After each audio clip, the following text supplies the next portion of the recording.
हवाई फौज है जिसको आप एयरफोर्स कहते हैं, वो दुनिया की सबसे बेहतरीन स्ट्राइक फोर्स है। पाकिस्तान को कमज़ोर कर देंगे, ये उनकी खुशफहमी है। पाकिस्तान का न्यूक्लियर सिस्टम जो है हिंदुस्तान के न्यूक्लियर सिस्टम से बहुत आगे है।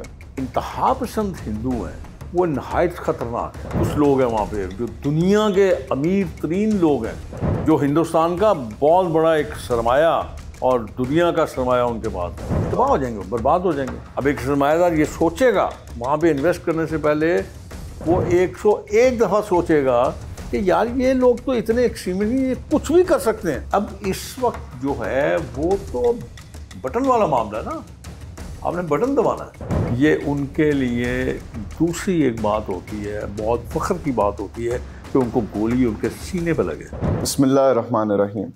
ख़वातीनो हज़रात, रात की तारीकी में भारत ने एक इंतहाई अहमकाना और बुज़दिलाना हमला किया। पाकिस्तान में 6 साइट्स को टारगेट बनाया गया, मासूम लोगों को ज़ख्मी किया गया, उनकी जानें ली गईं और ISPR की रिपोर्ट्स के मुताबिक अब तक 26 मासूम लोग शहीद हो चुके हैं और 46 इंजर्ड हैं। शहीदों और ज़ख्मियों में जो अक्सरियत है, जो मेजॉरिटी है, वो बच्चों और औरतों की है। इंडिया के इस फूलिश और इंतहाई कावर्डली एक्ट के बाद फ़ौरन हमारी पाक फ़ौज और पाक फ़ज़ाइया ने उनको इतना मुंह तोड़ जवाब दिया, उनके सर के ताज राफ़ेल तैयारे गिरा दिए, उनकी चेक पोस्टें उड़ा दी, उनकी दौड़ें लगवा दी, उनकी ब्रिगेड स्टेशंस को उड़ा के रख दिया। खैर, अब ये मामला शुरू तो हो चुका है, इख्तिताम इसका कैसा होगा, आज की गुफ्तगू इसी सारे माजरे के नाम, क्योंकि मैं हूँ हज़ाल और मैं आ गया हूँ शेख रोहेल असगर साहब के पास। तो विदाउट एनी फर्दर अडू, आइए आज की इस गुफ्तगू का बाकायदा आगाज़ करते हैं। जनाब अस्सलाम वालेकुम। जी वालेकुम अस्सलाम जनाब। शेख साहब, पहलगाम में हमला होता है, भारत अपनी गो टू पॉलिसी अपनाता है कि भाई हमारी तो नेशनल सिक्योरिटी फेल कर गई है, हमारे पास कुछ और नहीं है तो हम पाकिस्तान पर डाल देंगे। उसके बाद पाकिस्तान कहता भी है कि हमारा कोई लेना देना नहीं है, एविडेंस नहीं है, आप इन्वेस्टिगेट करें ना, इंटरनेशनल बॉडीज़ को इन्वॉल्व करें, हम तो अमन चाहते हैं। लेकिन अगर आपने कोई ऐसा कदम उठाया फिर आपको मुंह तोड़ जवाब भी मिलेगा, लेकिन फिर भी भारत ही कर जाता है। मेरी बातें कुछ थोड़ी तलख होती हैं, कुछ थोड़ी हटके होती हैं, कुछ तलख होती हैं। वैसे तो पागल हैं, बेवकूफ़ भी हैं और पागल भी हैं इंडिया वाले। ठीक है, वो इसलिए कि हम अपने दुश्मन खुद हैं, हमें किसी दुश्मन की ज़रूरत ही नहीं है। अगर आप ज़रा गौर से अगर आप देखें ना, या फिर आप माजी में झांक के भी देख लें, जब जब उन्होंने यलगार की है या किसी भी आपके दुश्मन ने यलगार की है ना, आप जब अंदर से कमज़ोर होंगे, सियासी तौर पर, समाजी तौर पर ऐसे ही है, और दीनी तौर पे आप पे यलगार होगी। पहले तो आप दीनी तौर पे टुकड़ों में बटे हुए थे, मैं अहले हदीस हूँ, ये अहले देवबंद है, ये अहले तशी है, ये अहले वो क्या बरेलवी है। हर किसी ने अपनी अपनी दीवारें खड़ी की। ठीक है, बिल्कुल। अब उसमें भी आगे बहुत सारी, ये एक बहुत बड़ी तफरीक सी डिवीजन थी। अभी इससे तो हम निपट नहीं सके, अब एक नई तफरीक आ गई, राइट एंड लेफ्ट। बिल्कुल। अब वो जो आपकी सोसाइटी में डिवीजन हो गई है, वो इससे भी ज़्यादा खतरनाक है। लेकिन तो फिर अब जैसे हमारा मिलिट्री स्टांस ले रही है, उसको आप कैसे देखते हैं? जैसे उन्होंने जवाब भी दिया और अभी भी DG ISPR ने कहा है कि अभी हम अपनी मर्जी से, स्टार्ट आपने किया है, इसको एंड हम करेंगे अपनी मर्जी से, अपनी मर्जी का टाइम एंड पेस सेलेक्ट करके। देखिए, मैं आपको एक गुजारिश करूँ, मैंने क्या कहा था कि बेवकूफ़ भी हैं, अहमक भी हैं, नालायक भी हैं हिंदुस्तान वाले। बिल्कुल यार, हमारे पास खोने के लिए कुछ नहीं है, हमारे पास क्या खोने के लिए। लेकिन एक बात मैं समझता हूँ, मुझे नहीं पता, मैं नहीं जानता, मैं जंगी मामलात को तो नहीं समझ सकता, लेकिन मुझे इतना पता है कि इस मुल्क की जो आपकी हवाई फौज है, जिसको आप एयरफोर्स कहते हैं, वो दुनिया की सबसे बेहतरीन स्ट्राइक फोर्स है। इसमें कोई दो राय है ही नहीं, इसमें कोई दो राय नहीं है। आप कमज़ोर कब होते हैं? जब आपके अंदर डिवीजन आ जाती है। कुछ लोग, मैं बुरा नहीं उनको कह रहा, लेकिन कम से कम उनको सोचना चाहिए, और कुछ नहीं। तो जिस तरह पाकिस्तान को बनाया गया था जिस तरह पाकिस्तान के लिए आपने जानों के नजराने दिए, अपनी इज्जतें गंवाई, अपना सब कुछ गंवा दिया और ये टुकड़ा लिया, क्या के लिए? इसलिए कि आप खुली फिजा में सांस ले सको। आप क्या कर रहे हैं? आप तो खुद बेड़ा गर्क कर रहे हैं आप इस मुल्क का। आप बलूचिस्तान में चले जाएं, चंद लोग हैं, कमाल है यार। मसला क्या है? प्रॉब्लम क्या है? सूबाई हुकूमत बलोचियों की और शोर फिर वो हमारे साथ जाती। किस किस्म की जाती यार? अब KPK में चले जाए, खाने के लिए गंदम यहां से जाए, चावल यहां से जाएं, इजनास यहां से जाएं, और बुरे आप। क्या हो क्या रहा है? कुछ समझ से बालातर है। और एक बात और मैं कह दूं, ये हिंदुस्तान वाले अगर ये समझते हैं कि चंद गवाश्ते, चंद राह से भटके हुए लोग, चंद वो लालची, उनको ख़रीदने के बाद ये पाकिस्तान को कमज़ोर कर देंगे, ये उनकी खुशफहमी है। बिल्कुल। पाकिस्तान को प्यार करने वाले, पाकिस्तान के लिए जान देने वाले करोड़ों में हैं सर, करोड़ों में हैं। बिल्कुल। आज आप देख लीजिए, एक ऐसा मौका होता है हम सब इकट्ठे हो जाते हैं कि खुदा की कसम जरा सी भी मैली आंख से देखा तो हम आपका मुंह तोड़ के रख देंगे, और हमने प्रूव किया है कल। मैं वही अर्ज कर रहा हूँ ना कि देखे ना, मैं अब फिर मैं एक और बात आपसे अर्ज कर दूँ कि मैं कह रहा था कि अहमक भी हैं। पाकिस्तान एक न्यूक्लियर स्टेट है यार। बिल्कुल। और ये प्रूवन फैक्ट है, ये प्रूवन फैक्ट है कि पाकिस्तान का न्यूक्लियर सिस्टम जो है हिंदुस्तान के न्यूक्लियर सिस्टम से बहुत आगे है, सुपीरियर है, बहुत आगे है। हमारा क्या जाएगा? हमारा तो कुछ नहीं जाएगा। नहीं, फिर भी ऐसे कदम कैसे उठा पागल लेते हैं? पागल नहीं, इनको दिमाग जो है ना, दिमाग उनका अभी खुला नहीं है। तो शेख साहब, हमारी बातें उनको समझ नहीं आती, ठीक है, हम तो जो भी कहें उन्होंने नहीं सुनना। इंटरनेशनल बॉडीज उनको कह रही हैं, फिर उनके भी नहीं सुन रहे। इस हद तक के मैंने आपको अर्ज किया ना कि कभी कभी ऐसा होता है कि सुनने में आ रहा है कि उसका कोई इलेक्शन है, प्रोविंशियल इलेक्शन है उसका, पागल का, वो जो प्राइम मिनिस्टर अपने आप को कहता है, मोदी।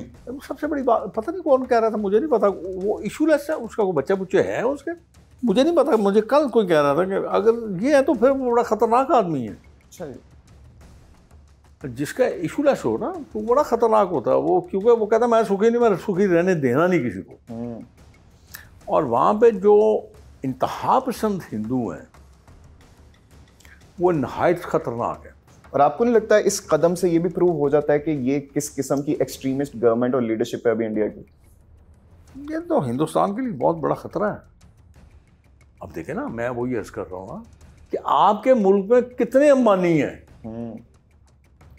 अब जरा गौर फरमाए ना आप जरा, और भी कुछ लोग हैं वहां पे जो दुनिया के अमीर तरीन लोग हैं, जो हिंदुस्तान का बहुत बड़ा एक सरमाया और दुनिया का सरमाया उनके पास है।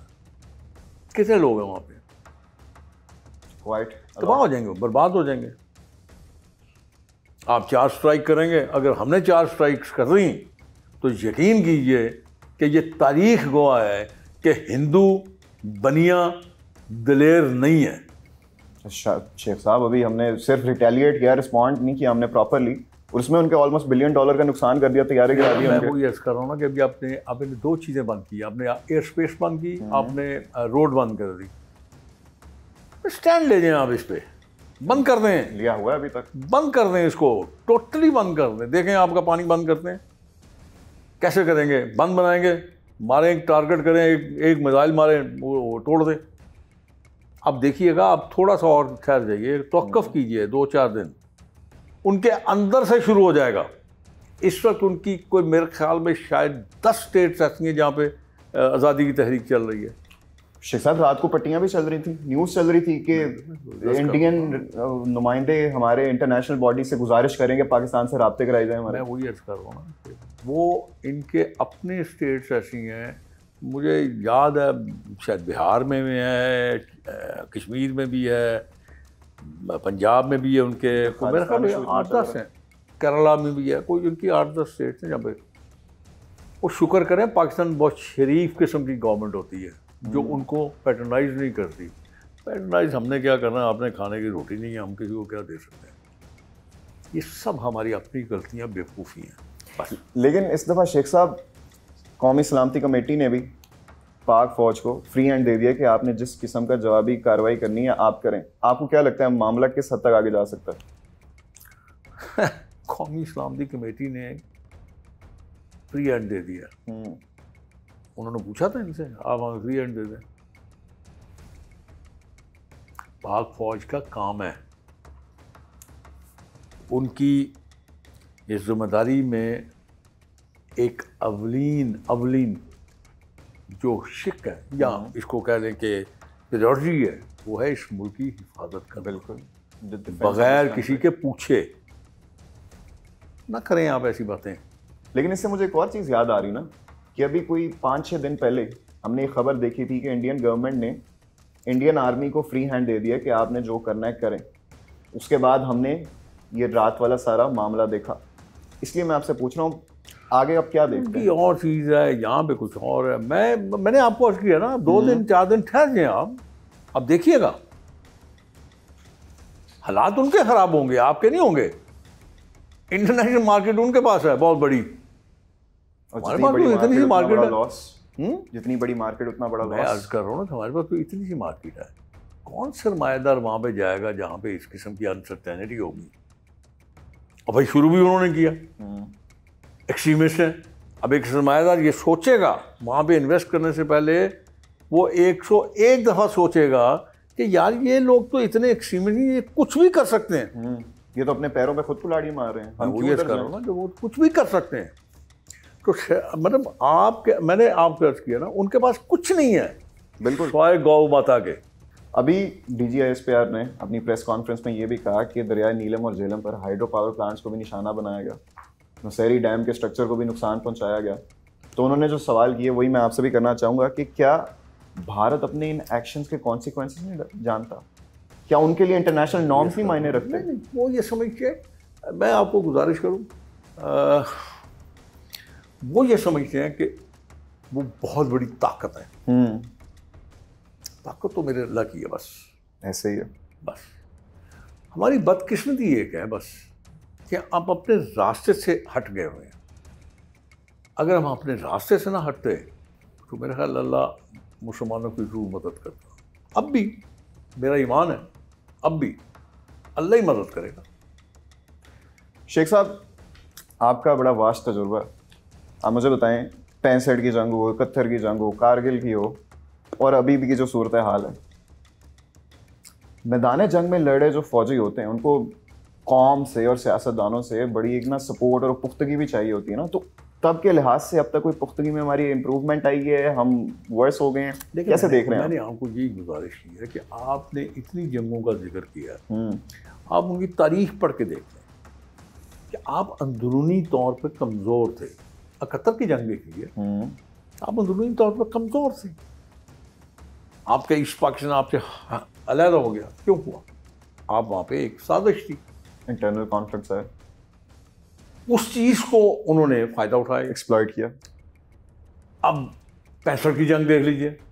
65 की जंग एक वाहिद जंग थी जिसमें मेरे ख्याल में मैं उस वक्त आई वॉज टू यंग, मेरे ख्याल में उस वक्त जो मोरल था, और आपके पास इतना ज़्यादा मेरे ख्याल में असला भी नहीं था, और शायद इतनी ज़्यादा आपके पास मॉडर्न चीज़ें भी नहीं थी, लेकिन उस वक्त जज्बा था एक बड़ा। आपने दुश्मन को खूब मारा। उस वक्त हिंदुस्तान बहुत बड़ा था, आपसे बड़ा था। लेकिन अब मैं यही आपसे अर्ज कर रहा हूँ, अब इस वक्त जो है वो तो बटन वाला मामला है ना, आपने बटन दबाना है, ऐसे टारगेट करना और बटन दबाना है। तो हिंदुस्तान अगर इस खुशफहमी का शिकार है कि उसके पास मिसाइल हैं, तो उसको ये समझना चाहिए कि पाकिस्तान के पास भी ऐसे मिसाइल हैं जो कलकत्ते तक जाते हैं रेंज। और शेख साहब, फिर से वही जैसे आपने भी थोड़ी देर पहले अर्ज किया था कि हमारी पाक फ़ज़ाइया कितनी बेहतरीन है। आप फ़ज़ाइया को तो ज़रा एक साइड पर रखें ना। मैं जो अर्ज कर रहा हूँ कि जो आपके मिसाइल रेंज है, वो तो अभी हमने प्रूव किया है बार बार, वो कलकत्ता तक है। हम यहाँ पे बैठे बैठे भारत के हर एक कोने तक पहुँच सकते हैं। जी हाँ, ऐसे ही है। और फिर भी आप इतने अहमकाना। अच्छा, मैं आपको एक और मजे की बात बताऊं जी। बताइए आप इसको कैसे लेते हैं? अल्लाह मेरी गुनाह माफ़ करे। मैं सुबह नमाज़ पढ़ रहा था तो मेरे पोते ने आके मुझे बताया कि दादा अबू जंग शुरू हो गई है। मैं कहा अच्छा होने दे यार। मैं जाकर सो गया था, नमाज पढ़ के रहा और आप ये मैंने अपना बताया आपको, मैं तो कुछ भी नहीं। बाहर जाके देखें ज़रा, तो आपको असर नज़र आया कुछ? फिर उन्होंने कोई मिसाइल फायर किए हैं, आपके शहरों में मिसाइल लगे हैं, और लाहौर बड़ी important very important, right next to the border as well. आपको कहीं कोई ऐसी चीज़ नज़र आई जहाँ पे लोगों को आपने देखा हो कि खौफ का शिकार है, कोई डर नहीं या उनकी रूटीन में कोई फ़र्क है, उसमें भागे जा रहे हैं, इधर भागे जा रहे हैं, इधर भागे जा रहे हैं, उधर भागे जा रहे हैं। इन लोगों से आप जंग लड़ सकते हैं? कतई नहीं लड़ सकते। तो कसम से ये सामने बाहर निकल के देखेंगे अच्छा ये मिसाइल जा रहा है, और खुश होएंगे, तालियां बजाएंगे। और अगर कोई ऐसी नौबत आए तो हर बंदा, शेख साहब अग्री करना होगा कि हर बंदा तैयार है। और मजे वाली बात यह है कि फिर आप यही चीज़ आप क्रॉस द बॉर्डर देखें ज़रा, देयर इज अ डिफरेंस। उन बेवकूफ़ों को ये नहीं पता कि उन पंगा ले किसके साथ रहे हैं। बस भले मैंने वैसे जैसे कहा कि कुछ ऐसे लोग जो खुदगर्ज हैं, लालची हैं, इस मुल्क को दिल से नहीं तस्लीम किया उन्होंने आज तक। अगर उनको ख़रीद के तुम ये समझते हो कि इस मुल्क पे कब्ज़ा कर लोगे, मुमकिन नहीं है यार, मुमकिन नहीं है, ज़रा भी नहीं है, ये मुमकिन ही नहीं है। जब तक इस मुल्क का आखिरी बच्चा भी जिंदा है आप कब्ज़ा नहीं कर सकते। ये मैं कोई बढ़ नहीं मार रहा, मैं आपको हकीकत बता रहा हूँ।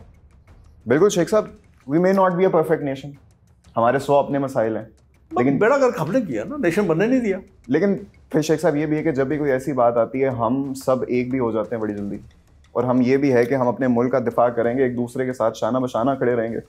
हम लोग भी ऐसे हैं, हमारी पाक फ़ज़ाइया भी ऐसी कि उन्होंने अपने राफ़ेल तैयारे निकाले, उनका उनके सर का ताज कैसे गिरे, चुटकियों में गिर गए। मैं वो यस कर रहा हूँ ना कि आप, मैंने पहले भी आपसे अर्ज़ किया, हमारे पास सबसे बड़ा जो तमगा इम्तियाज़ है ना वो हमारे, बिल्कुल, इससे बड़ी और क्या चीज़ हो सकती है। जब एक शख्स को ये पता है कि जी मैं अगर इस मुल्क के लिए मर गया लड़ते हुए तो मैं तो सीधा जन्नत में जाऊंगा, और फिर वो जन्नत में जाएगा, फिर अपने लोगों का इंतज़ार करेगा, उनकी माफ़ी भी करवाएगा। अब भाई अंदाज़ा कीजिए, कभी आपने देखा कोई फ़ौजी अगर शहीद होता है, उसका जब आता है वो बॉक्स आता है, तो उसके बाप के या उसकी माँ की आंखों में कभी आपने आंसू देखे? फ़ख्र कर रहे होते हैं। ऐसे ही है, फिर कह रहे होते हैं हमारे पास एक और बेटा होता हम उसको भी भेजते। आप यही मगर इन लोगों से लड़ना आपने। और जब आपके बंदे मरते हैं तो जब आपके कहराम मच जाता है, मुसलमानों को ले गए, आप कहते हैं जी कि आपने तो तबाही कर दी, बर्बादी कर दी। मैंने इसलिए अर्ज़ कर रहा हूँ कि 2-4 दिन ठहर जाएँ, फिर आप देखिएगा वहाँ पे खौफ का क्या हाल है। पर 1-2 मिसाइल और ठोक देना पर ठीक हो जाएगा। आपको नहीं लगता कि अगर हम अब कोई रिस्पॉन्ड करते हैं, कुछ ऐसा सख्त करना चाहिए, सख्त करते हैं, तो भारत वापस से रिटेलिएट नहीं करेगा? वो भाग जाएंगे, देख लीजिएगा आप। ठीक है, अगर मैंने पढ़ा है, ठीक है, सुना है मैंने, वो उसमें सोशल मीडिया, पता नहीं अब ठीक है खबर गलत है, चौखट्टी सेक्टर पे आपने उनके एक जो था पोस्ट, आपने उसको फायर किया, चेक पोस्ट उड़ा दी हमने, बिल्कुल छोड़ के भाग गए। ऐसे भागे, 2-3 पोस्ट से भागे हैं वो। फिर आप मुझे बताएं, आप अब हमारे कभी भागते शेख साहब, मुझे जेन्युइनली बताना, कभी गोली खाते हैं। और मैं एक और आपको बात, ये उनके लिए दूसरी एक बात होती है, बहुत फ़ख्र की बात होती है कि उनको गोली उनके सीने पे लगे। ये मेरे फौजी का ये सबसे बड़ा ये एक ख्वाहिश, मेडल होता है एक तरह से उनके। हिंदुस्तान ने शुरू किया ना, पाकिस्तान को चाहिए अब अखीर कर दे। नवाज शरीफ का कोई बयान नहीं किया उन्होंने प्राइम मिनिस्टर को बुलाया था, बुलाने के बाद उसके साथ रब्ता किया था, उन्होंने ये कहा था कि कोशिश करो कि ये जंग तुम अवॉइड करो। अच्छा, वो अभी भी जंग को अवॉइड कर रहे हैं? वो इसलिए मेरे ख्याल में शायद करना चाह रहे थे कि इस वक्त आप, मुझे नहीं पता, वैसे मैं एक बात कर रहा हूँ कि आप इस वक्त आपकी मईशत जो है ना वो थोड़ा सा बेहतरी की ज़रूरत हो जा रही है। ये तो होता है ना, फिर आप एक कन्फ्यूजन हो जाती है, 100% I agree, लेकिन मार्केटें ख़राब होती हैं और किस्म की कन्फ्यूजन आ जाती है, बस वो फिर इसलिए मेरे ख्याल में उनका ये।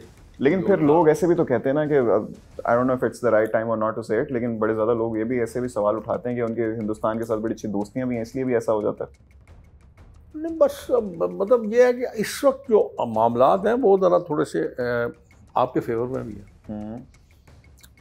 चाइना का बयान देख लीजिए आप, रशिया ने आपकी मुखालफत नहीं की, इवन ट्रंप ने भी आगे शेमफुल एक्ट कह दिया। अब मेरे उस जैसे बंदे ने जिससे आप कुछ भी तो कर सकते हो, कुछ भी कह सकता है, और उसने भी आपके फेवर में ही बयान है ना एक तरह का। बिल्कुल। और पता नहीं यूरोपीय यूनियन ने क्या बात की है उसका तो मुझे नहीं इल्म, लेकिन बहुत मैटर तो यही तीन करते हैं ना। चाइना हमारे लिए बहुत मैटर करता है, उन्होंने तो आउटराइटली बहुत ज़्यादा किया ना। चाइना ने तो आपके आउटराइटली आपके हक में बोल दिया। Which brings me to my next question. मुझे बताइए शेख साहब, अगर मामला एस्केलेट करते हैं मजीद, आलमी कोई रद्दमल आप देखते हैं ऐसा, और कौन कौन से ममालिक ऐसे हैं जो हमारी मदद को आ सकते हैं, हमारे एलाइज बन सकते हैं? मदद मेरे ख्याल में शायद मैंने आपको गुजारिश की थी कि मदद सिर्फ हमें अपने अल्लाह से मांगनी चाहिए। वो तो है, बिल्कुल है। ममालिक आपके साथ आगे लड़ेंगे तो नहीं ना, लेकिन तो मॉरली आपको सपोर्ट करेंगे, बस थोड़ी बहुत एलाइज सपोर्ट कर सकते हैं। नहीं, ये मैं नहीं समझता, मैं नहीं ये मानता। वो आपको अपनी फौज तो देंगे नहीं, ठीक है, लेकिन चाइना कर सकता है। नहीं, मेरा नहीं ख्याल। अपना गुस्सा उसको है, कभी कभी अपना गुस्सा निकालता है। चाइना उनके बॉर्डर पे, इंडिया के बॉर्डर पे गुस्सा निकालता है, कुछ शूटिंग डाल के दे जाता है, लेकिन मेरा नहीं ख्याल कि ये वैसे भी एथिकली और फॉरेन पॉलिसी के मेरे ख्याल में शायद ठीक नहीं है, मुनासिब नहीं है कि कोई भी मुल्क आपको आउटराइटली फौज दे दे। हाँ, ये हो सकता है कि आपकी असले से मदद कर दी जाए, वो भी बड़ा सीक्रेटली वो मदद कर दी जाए, फिर आपको टेक्नोलॉजी आपको कोई ऐसी दे दी जाए जो कि। लेकिन जब एस्केलेशन हो जाए तब आउटराइटली भी तो हो सकता है,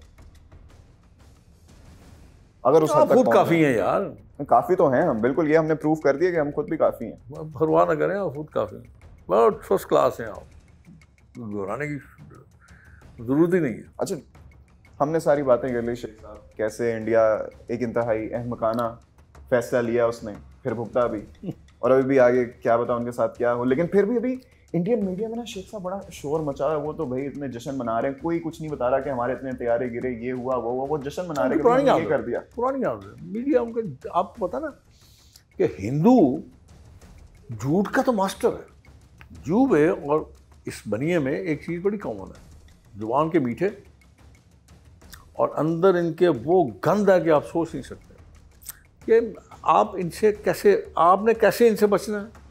इनकी इस जो सोच है उसको आपने कैसे, नेगेटिव सोच को आपने किस तरह उसको माइनस करना है, ये आपने करना है, ये आपका स्किल है। और ये नर्व्स गेम है, नर्व्स की बात है, आप किस हद तक स्ट्रॉन्ग नर्व्स के मालिक हैं, कर लीजिए। और नर्व्स में कौन आ गया शेख साहब? हाँ, हुकूमत ऑब्वियसली, और फौज। अब मेरा अपना ख्याल है कि फौज को अब किसी से पूछने की या किसी की इजाज़त की या किसी की सपोर्ट की अब ज़रूरत नहीं है, लोग उनके साथ हैं। और एक पुख्ता करारा जवाब देने की ज़रूरत है। थोड़ा बहुत तो कर दिया उन्होंने, थोड़ा बहुत कर दिए, बाकी लेकिन इसको अभी वो प्रॉपर रिस्पांस नहीं कह रहे, रिटेलिएशन कह रहे हैं, अभी कह रहे हैं रिस्पांस आएगा। देखिए ना, मैं वही कह रहा हूँ कि देखें जितने उनकी पोस्टें उन्होंने उड़ाई हैं, ब्रिगेड उड़ा दी, ब्रिगेड गिरा दिए, ब्रिगेड दौड़ें लगवा दी, तो मेरे बात तो ये काफ़ी है, काफ़ी है। और इसलिए है कि आप उनका मीडिया ये बताया ना बताया, लेकिन लोग तो देख रहे हैं ना, इंटरनेशनल मीडिया भी बता रहा है। मैं वही अर्ज कर रहा हूँ, लोग तो देख रहे हैं ना, लोग देख रहे हैं ना। तो बस एक आध किसी अच्छे से शहर में ज़रा थोड़ा सा, बेशक वो जो शादी में चलाने वाले बम नहीं होते, वही फेंक दें, बस दौड़ा लग जाएंगे उधर। मैं कहता आप सोच भी नहीं सकते, आधा हिंदुस्तान जो है ना नेपाल चला जाएगा। चलें शेख साहब, बहुत बहुत शुक्रिया आज हमें वक्त देने के लिए, काफ़ी अच्छा लगा आपसे बातें करके। और सारे जितने भी लोग हमें देख रहे हैं, ख़ास तौर पे अगर कोई भारतीय हमें देख रहा है तो उनको बस मैं इतना ही कहना चाहूँगा, यार देखो, as I said earlier, we may not be a perfect state और नेशन। सो ये हमारे 100 अपने मसाइल हों, लेकिन खुदा की कसम जब भी कोई हमें मैली नज़र से देखता है ना, हम एक दूसरे के बिल्कुल कंधे से कंधा लगा के खड़े होते हैं, शाना बशाना खड़े होते हैं अपनी हुकूमत के, अपनी फ़ौज के, और यकीन करो ऐसा जवाब देंगे ना कि तुम्हारी आने वाली नस्लें भी याद रखेंगी। शेख साहब, once again, thank you very much, and thank you to all of you guys watching. Until next time, Allah Hafiz.